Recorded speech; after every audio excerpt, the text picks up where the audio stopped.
Break के बाद आपका स्वागत है। चलिए अब आपको दिखाते हैं जयपुर टॉप 10। जयपुर में बदमाशों ने जमकर उत्पात मचाया और करीब 20 गाड़ियों के शीशे तोड़े और फरार हो गए। पुलिस ने 2 युवकों को गिरफ्तार किया है, साथ ही एक नाबालिग को डिटेन किया। कोविड स्वास्थ्य सहायकों ने आज लगातार तीसरे दिन पीसीसी में विरोध किया। इस दौरान सीएचए को धक्का मारकर बाहर निकाल दिया गया, जिससे नाराज स्वास्थ्य सहायकों ने पीसीसी के बाहर नारेबाजी कर हंगामा शुरू कर दिया। वेतन विसंगति और एसीपी विसंगति की मार झेल रहे विद्युत विभाग जूनियर इंजीनियरों ने सरकार के खिलाफ मोर्चा खोल दिया है। जयपुर में आज कनिष्ठ अभियंताओं ने विद्युत भवन पर प्रदर्शन किया। रिटायर्ड रोडवेज कर्मचारियों के प्रदर्शन का आज तीसरा और आखिरी दिन था। ये कर्मचारी पिछले 3 दिनों से अपने बकाये भुगतान को लेकर प्रदर्शन कर रहे थे। कर्मचारियों ने 15 जुलाई को प्रदेशव्यापी आंदोलन की घोषणा की है। लोकसभा स्पीकर ओम बिरला आज जयपुर के दौरे पर रहे। बिरला ने जयपुर में युवा उद्यमियों से संवाद किया। इस संवाद कार्यक्रम में शहर के युवा उद्यमियों ने शिरकत की। जयपुर में कोरोना काल में सेवा कार्य करने वालों का सम्मान किया गया। स्पीकर ओम बिरला ने हेल्थ वर्कर्स का सम्मान किया। महावीर स्कूल के सभागार में यह सम्मान समारोह आयोजित किया गया। देश भर के एयरपोर्ट पर आज सुबह स्पाइस जेट का सर्वर ठप रहा, जिसका असर जयपुर एयरपोर्ट पर भी देखने को मिला। सुबह की सभी स्पाइस जेट की फ्लाइट्स जयपुर एयरपोर्ट से उड़ान नहीं भर सकी। सोने के आभूषणों पर हॉलमार्किंग करने वाले हॉलमार्क सेंटर पूरे प्रदेश में 1 जून को बंद रहेंगे। अपनी मांगों को लेकर हॉलमार्क संचालक 1 दिन की सांकेतिक हड़ताल करने जा रहे हैं। हड़ताल की घोषणा राजस्थान हॉलमार्क एसोसिएशन ने किया है। अब पिंक सिटी में रोबोट के जरिए सीवर लाइनों के मेन हॉल की सफाई की जाएगी। प्रदेश में पहली बार नगर निगम ग्रेटर द्वारा पहल करते हुए रोबोटिक मशीन मंगवाई जा रही हैं। देश में कोरोना के उतार चढ़ाव का दौर लगातार जारी है। जयपुर में आज कोरोना के 31 नए मामले सामने आए। अब बात कोविड स्वास्थ्य सहायकों के आक्रोश की। प्रदेश सरकार के खिलाफ कोविड स्वास्थ्य सहायकों ने आर पार की लड़ाई का ऐलान कर दिया है। पिछले 55 दिनों से जयपुर के शहीद स्मारक पर धरना दे रहे सीएचए आज लगातार तीसरे दिन पीसीसी विरोध करने पहुंचे। इस दौरान सीएचए को धक्का मारकर बाहर निकाल दिया गया, जिससे नाराज स्वास्थ्य सहायकों ने पीसीसी के बाहर जमकर नारेबाजी कर हंगामा शुरू कर दिया। आपको बता दें कि कोरोना काल के दौरान 28,000 सीएचए वर्कर्स की नियुक्ति की गई थी। इस साल 31 मार्च को सीएचए वर्कर्स का कॉन्ट्रैक्ट खत्म होने के बाद सरकार ने सभी को नौकरी से हटाने का आदेश जारी कर दिया। इस आदेश के बाद से प्रदेश में सभी सीएचए ने विरोध प्रदर्शन शुरू कर दिया।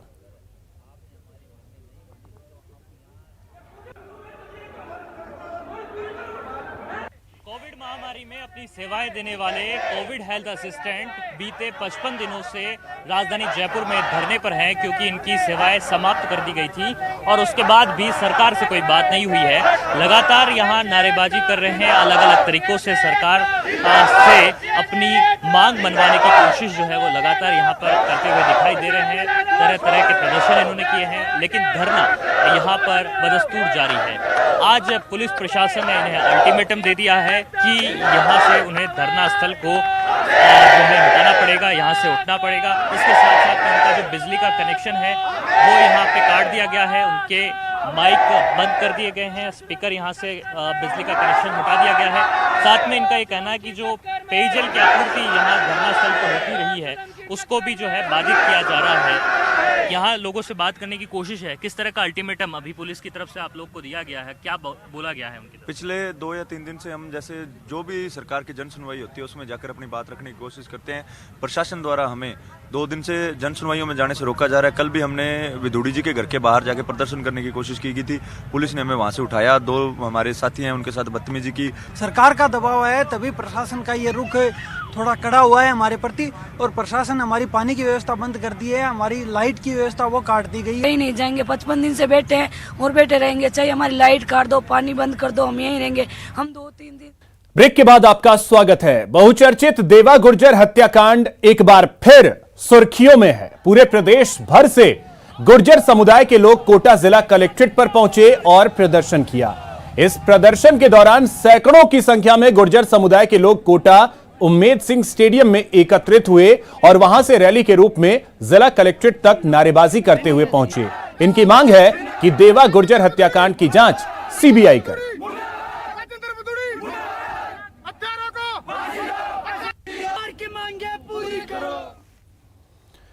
दौसा से एक बार फिर हनी ट्रैप का मामला सामने आया है। मिली जानकारी के मुताबिक राजेंद्र सैनी नाम के व्यक्ति से दौसा शहर के रामकुंड इलाके में रहने वाली अनीता उर्फ चुन्नी सैनी ने दोस्ती की। पिछले करीब 1 साल से दोनों की दोस्ती थी, लेकिन जैसे ही आरोपी महिला और पीड़ित व्यक्ति के बीच अवैध संबंध स्थापित हुए, पैसों की डिमांड शुरू हो गई और बलात्कार के केस में फंसाने की धमकी दी जाने लगी। पिछले करीब 10 माह में आरोपी महिला ने पीड़ित व्यक्ति से 1,25,000 रुपए ऐंठ लिए। 24 मई को भी आरोपी महिला अनीता उर्फ चुन्नी सैनी पीड़ित व्यक्ति राजेंद्र सैनी से 50,000 रुपए की डिमांड कर रही थी और पैसे नहीं देने पर बलात्कार के केस में फंसाने की धमकी दी। परिवादी राजेंद्र पुत्र रामस्वरूप सैनी, जो अनाज मंडी दौसा का रहने वाला है, आरोपियों द्वारा 1 साल से उससे दोस्ती की गई और पिछले 10 माह से उससे पैसों की डिमांड करना शुरू कर दिया। अब तक 1.25 लाख रुपए उसको दिए जा चुके थे। उन्हें उसने 50,000 रुपये की डिमांड की, जिस पर कल 50,000 रुपये लेते हुए उसे रेड हैंडेड अरेस्ट किया गया और उसके पास से एक स्कूटी और एक उसका मोबाइल वो जब्त किया गया। ब्रेक के बाद आपका स्वागत है। बात चित्तौड़गढ़ की, जहां इन दिनों चित्तौड़गढ़ के ऐतिहासिक किले में लपकों का आतंक है।